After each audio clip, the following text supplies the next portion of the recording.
അയ്യോ, എന്തു പറ്റി മോളെ? സംസാരത്തിലൊരു പതർച്ചയുണ്ടല്ലോ. എന്തെങ്കിലും കുഴപ്പമുണ്ടോ? പ്രത്യേകിച്ച് കുഴപ്പമൊന്നുമില്ലമ്മേ.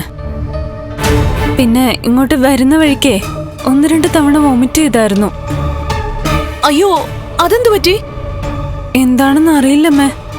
പേടിക്കണ്ട മോളെ. ഈ സമയത്തെ മനം പുരട്ടലും ഛർദിയും ഒക്കെ സാധാരണയാ. അങ്ങനെയാ ഏട്ടത്തിയും പറഞ്ഞ. അത് അവക്കെങ്ങനെ അറിയാം? അവള് പ്രസവിച്ചിട്ടുണ്ടോ? പ്രസവിച്ചില്ലെങ്കിലും എല്ലാ സ്ത്രീകൾക്കും ഇതൊക്കെ അറിയില്ലേ അമ്മേ? മോളെ, ദേ അവളെ സൂക്ഷിക്കണേ. അവളെ അധിക നേരമൊന്നും അവിടെ പിടിച്ചു നിർത്തല്ലേ.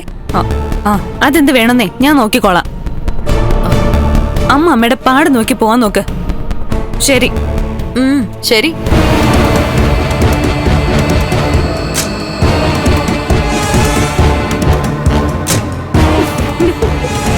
ഒന്ന് 2 തവണ വൊമിറ്റ് ചെയ്തു എന്ന് പറഞ്ഞപ്പോ സന്തോഷായോ? സന്തോഷായി കാണും. പക്ഷെ മറച്ചു വെച്ചിട്ടല്ലേ സംസാരിക്കൂ.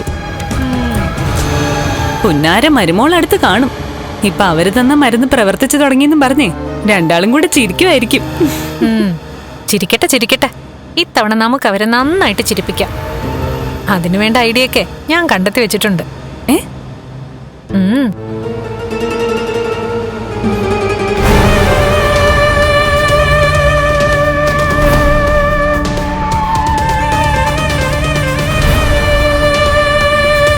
എന്തായി അമ്മേ?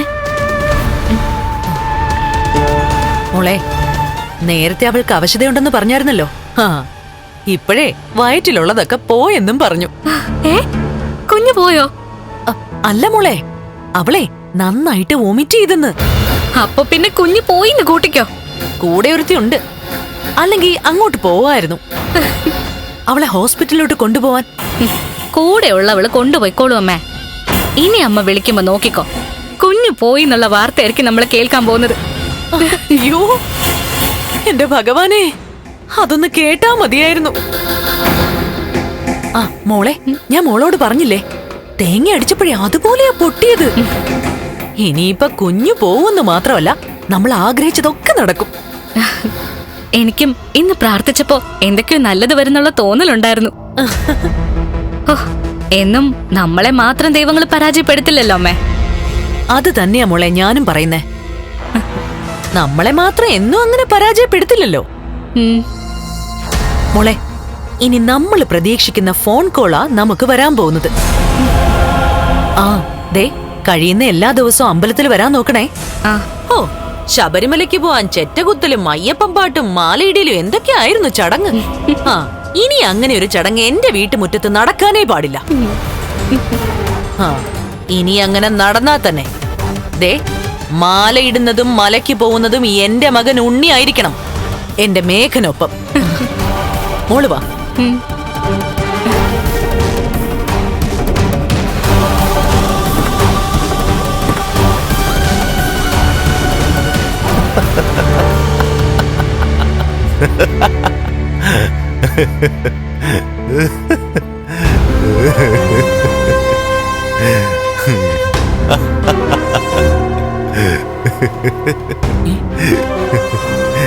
എവിനെന്തു പറ്റി?